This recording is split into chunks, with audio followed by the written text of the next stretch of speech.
Welcome back. To Marriage Beyond the Veil. So, yesterday we did a post titled Exhaustion, no IE, no intimate energy.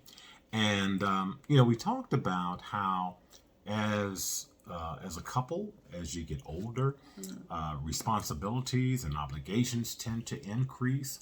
However, energy levels may decrease, and it becomes not so effortless to spend time with each other. And we talked about intimacy, and intimacy covers a myriad of things. We were talking about spiritual intimacy, intellectual, emotional, physical, the full gambit. But having time and energy to be able to spend with each other.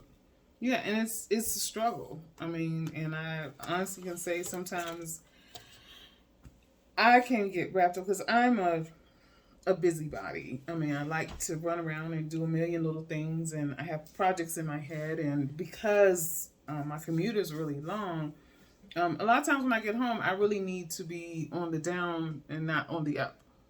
Does that make sense? Right. You need to basically exhale. Yeah. And I get that, because your days are long because of the commute and then, the work that you do.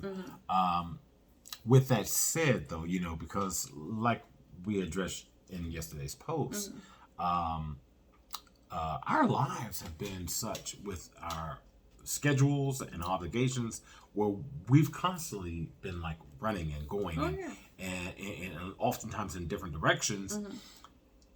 But being at this age, the energy level is not the same. I mean, and so, when I come home, there are definitely opportunities where I want a hot shower, I want a hot meal, and a hot bed, go to sleep. However, when we're talking about carving out opportunities to be able to spend quality time with each other in an intimate way, whatever that is, it begins, I believe, with a choice. Choosing to say, okay, we know we got busy schedules. We know we've got these obligations and these responsibilities, but we have an obligation and responsibility to spend quality time together as well. That's true. And I mean, there are times that, we've said we're going to have an evening together or do something on the evening, and then something comes up or we go to sleep. Yeah. And so carving out this time is not going to be just saying, okay, we're going to spend tomorrow evening together, spending that time together. It's going to have to be something that is led up to over the course of a couple of days so that when we get to that moment, we're not so tired. And, just have to be willing to do different and new things. I was talking with a friend earlier today about this, and,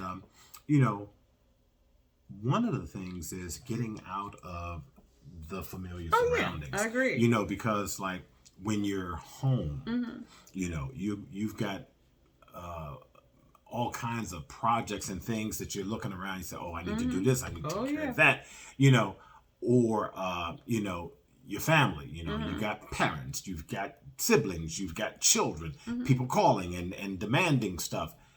But if you're out of the familiar space, you remove yourself and go to a secluded place, then you're not constantly looking at the things that are pulling on you like when you're normally home, i.e. projects and things that you think about. And then also not being in the familiar place.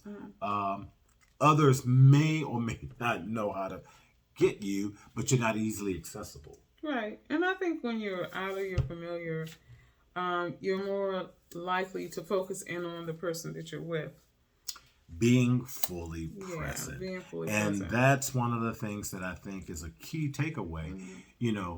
No matter how busy you are in your lives and at what stage and at what age, you want to be fully present for each other and with each other. Yep. I think that is so imperative. And so it doesn't matter how much you have to do. One of the have to do's absolutely needs to be spending that time for intimate moments, whether you're talking about hand holding, taking a walk, or, having an incredible sexual encounter, whatever it is, it starts with the decision that this is a priority. So, until tomorrow, if the Lord says the same. Have a good evening.